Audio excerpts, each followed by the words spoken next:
عصافير الشغل طايرين حواليك وفاردين جناحهم وعينك في كل خطوة ومسجلين كل كلمة بتقولها. تلاقي الواحد منهم بيشرب معاك القهوة وبيضحك وبيهزر، وفي ثانية بيشغل قرون الاستشعار ويفتح قنوات اتصال مع القمر الصناعي عشان ينقل في بث مباشر كل صغيرة وكبيرة في المكان.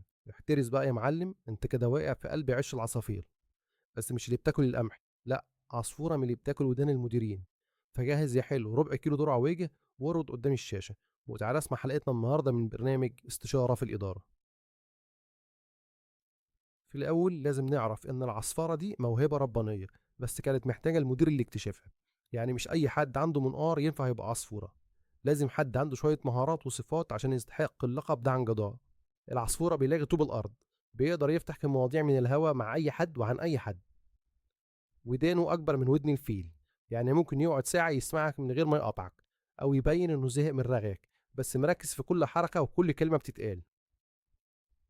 الزقزوق دماغه 4 تيرة، بتسجل كل حاجة بتحصل، مش بينسى أي حاجة، وكل متخزن في الصندوق الأسود. مش بيتشتت بسهولة، وبيقدر يركز كويس في اللي بيحصل حواليه. يعني ممكن تبقى عينه على شاشة اللاب بتاعك وودانه مع مدام عفاف اللي قاعدة تشتكي من جوزها عشان بيسهر الفجر يلعب بلاي ستيشن. بيسمع دبة النملة وبيشوف في الضلمة وبيمشي على الحيط، حاجة كده أشد من الكلب البيتبول. خياله أوسع من خيال أسامة أنور وكاشة، ممكن يألف قصص وحكايات ويعيشك جواها عشان تروح معاه وتبلع الطعم،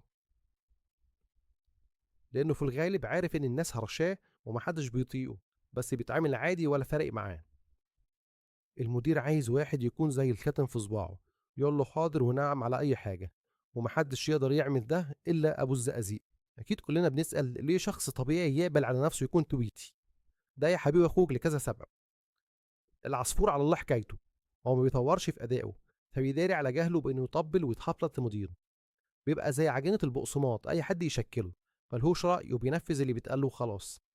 العصفورة شخص عنده عقدة نقص، عاوز يحس إنه محور الكون ومهم والكل بيعمل له حساب. غالبا بيبقى قلبه أسود وكاره حتى نفسه، جوه حقد وغيرة من أي حد ناجح. دايما حاسس إن المدير هيفرش له السجادة الحمراء لو جاب له أخبار، وهيقول له تسلم جناحاتك يا عصفورتي، أنت تستاهل تترقى وتبقى كبير البصاصين وهنزود مرتبك. الزقزوق دايما عايش في قلق وتوتر من إن الشركة ممكن تستغنى عنه، فبيقدم فروض الولاء والطاعة ولو على حساب زمايله، المهم إنه يضمن مكانه في الشركة.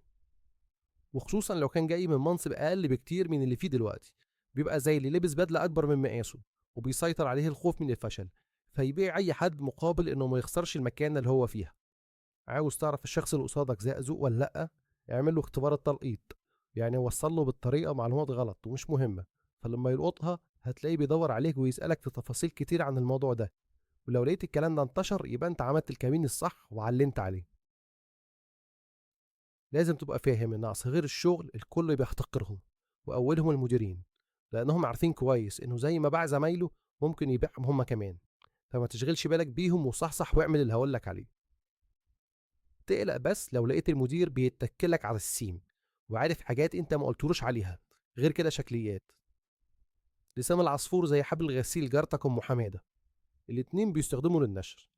فبلاش قعدة المصطبة، واقفل بوقك شوية وما تخليش حد يمسك عليك حاجة. خليك في شغلك وما تتدخلش في أي مشاكل، وتعامل على قد ما تقدر بشكل رسمي. خلي في بينكم ثقة واحترام متبادل، وما تديش أي حد فرصة يوقع بينكم. وفي نهاية حلقتنا بندعي لك إن ربنا يبعد عنك شر الطيور الجارحة، وما تنساش لو عندك قصة مع سفير الشغل اكتبها لنا في كومنت.